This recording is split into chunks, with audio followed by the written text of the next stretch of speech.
All right, we all settled? Cool. We all know why we're here today. Tomorrow, Sony announced their new console, which means it's time to induct our good friend, the PlayStation 3, to the League of Retired Consoles. All right, I want to thank you all for making the effort to come here today. Some of you have come further than others. Original Nintendo Entertainment System, Commodore Amiga 600, combination PS2, PSP debug unit, and of course the rest of you. Our friend the PS3 has had a fantastic career, but before we get into all the big emotional speeches, I say we crack into the refreshments. Let's party!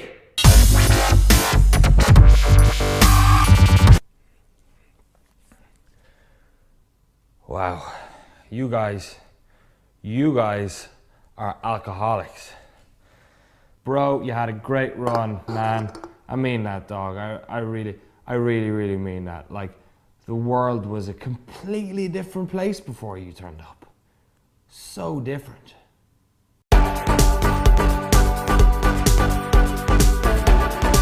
To adequately appreciate the influence this generation of consoles had on gaming, we have to cast our eyes back to the year 2000 and the titan that was the PlayStation 2. Sony's second home console was part of the 6th generation of gaming machines, and if console wars truly exist, Sony spent Gen 6 obliterating the enemy on all fronts. Poor sales of the Dreamcast forced Sega's hardware division to shut for good. Nintendo's GameCube sold over 10 million less than their previous console, the N64. And while New Boys Microsoft sold 24 million Xboxes, Sony sold well over 6 times as many PlayStation 2s. That's an incredible 150 million consoles as of January 2011. The final sales figure is likely to rise a few digits as Sony only halted production of the PS2 last month. 2005. What a year! YouTube had launched, George Bush was re-elected, and Capcom hadn't ruined Resident Evil yet. It was also the year that Sony publicly unveiled the PlayStation 3 at E3, sporting a meaty cell microprocessor and a creepy optical vagina which supported a high-definition video format called Blu-ray. Initially, the unit had more ports than Shanghai, 2 HDMI, 3 Ethernet and 6 USB. It also came with this free boomerang. However, when the system was shown again a year later at E3 2006, there were some fundamental changes. For one, the ports were nerfed to 1 HDMI, 1 Ethernet and 4 USB. The motion-enabled controller was initially launched without a vibration function, but after Immersion's lawsuit with Sony settled in 2007, vibration was reintroduced, as was the original DualShock name. The PS3 launched in 20 and 60 gigabyte form in Japan and North America on November 17th, 2006, and in March 07 almost everywhere else. So what's it like having a game like put inside of you? Does it feel better like on the way in or on the way out? Yeah.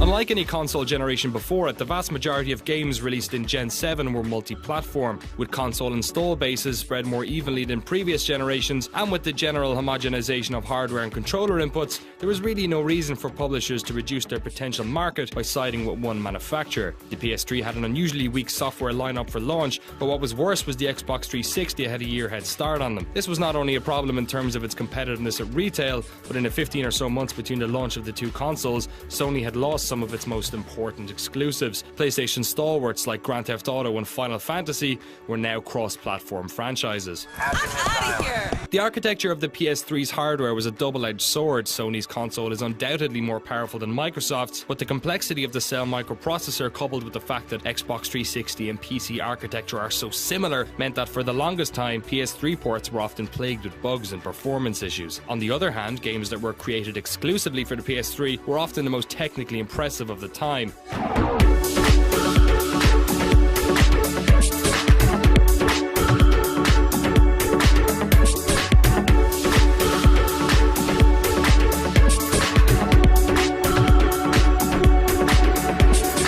It was these experiences that would define the PlayStation 3, a console that was constantly pushing boundaries and delivering impressive cinematic experience. At the same time, Sony fostered partnerships with a variety of independent and cutting-edge developers to ensure the exclusive library was as broad as it was rich, which is just as well as the famed backwards compatibility with early PlayStation games, something we kind of took for granted with the PS2, was scrapped over the course of its lifetime. In fact, if you were lucky enough to live in Europe, you never had a PS3 with an Emotion Engine chip inside of it.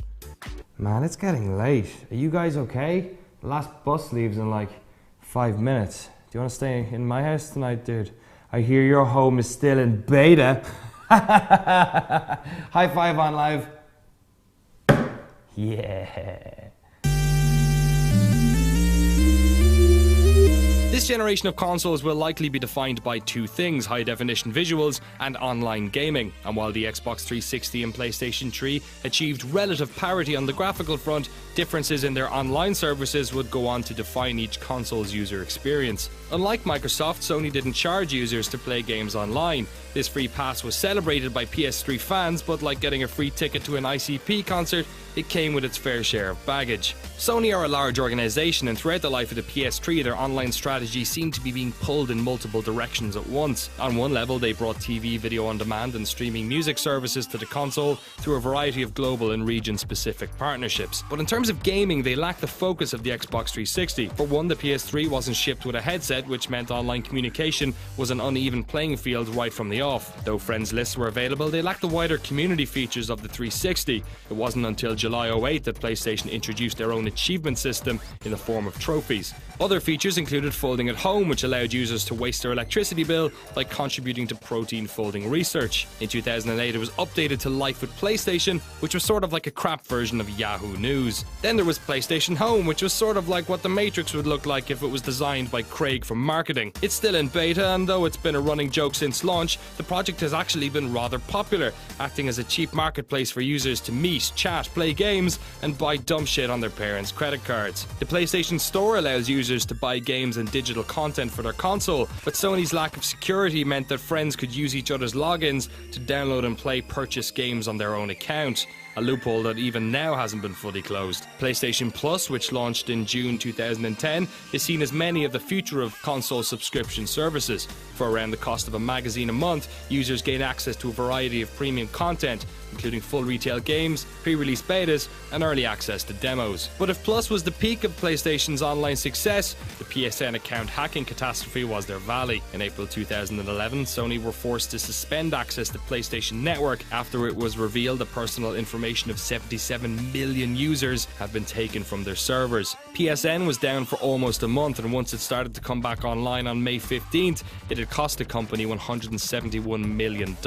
As an apology to users, Sony announced a welcome back program, including 30 free days of PlayStation Plus, 2 free downloadable PS3 games, and a year's membership to an identity theft protection program.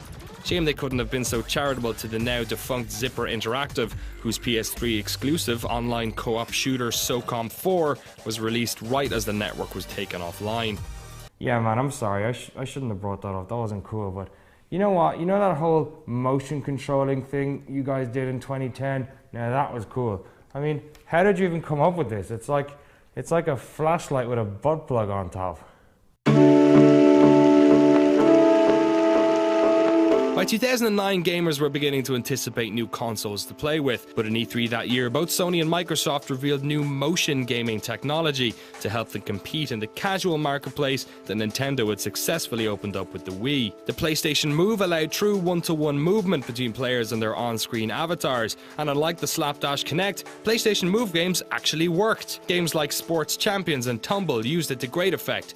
Kung Fu Rider less so. But the main issue was sadly not many developers supported it, and save for Sports Champions 2, which came out at the end of last year, PlayStation Move games are all but dead. I go to the gym as often as I can, but you know yourself, man, the minute you lose the weight, you just put it back on again.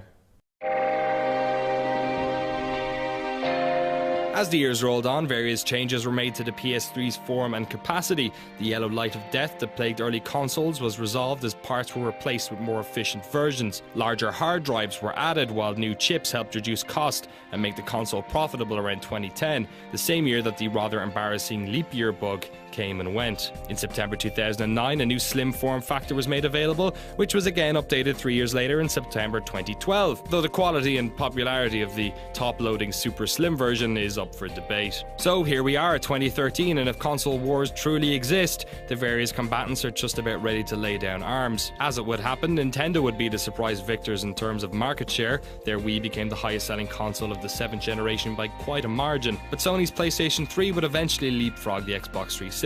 However, it's fair to say that it's been a difficult run for the PlayStation. Sony entered this generation as dominant leaders, but an aggressive attack by Microsoft has leveled the playing field as we take our first steps into Generation 8. In any case, the PlayStation 3 is truly a wonderful piece of technology, elegant in its design and powerful beyond its achievements. Our time with the PS3 has given us hundreds of great memories, pressing X to Jason, stretching Nobby Nobby Boy to Saturn, Gran Turismo 5's weekend-long install time, Resistance, Yakuza, Infamous, Demon Souls. No doubt it will continue to sell and we'll have even more great moments with the PS3, but with Sony's new console almost within reach, it's nice to celebrate the PS3 before it slowly drifts into retirement. So here's to you, PlayStation 3. You're the best. Alright, I'm gonna go home now. It's late. Stay in touch, man, yeah? And you guys, if you have any favorite PlayStation 3 moments or games, please share them with the rest of us in the chat, or you can tweet me directly on Twitter. I'm at Danny O'Dwyer. As for the rest of you guys, I'll see you next week. We have to do this all over again for the PlayStation Vita.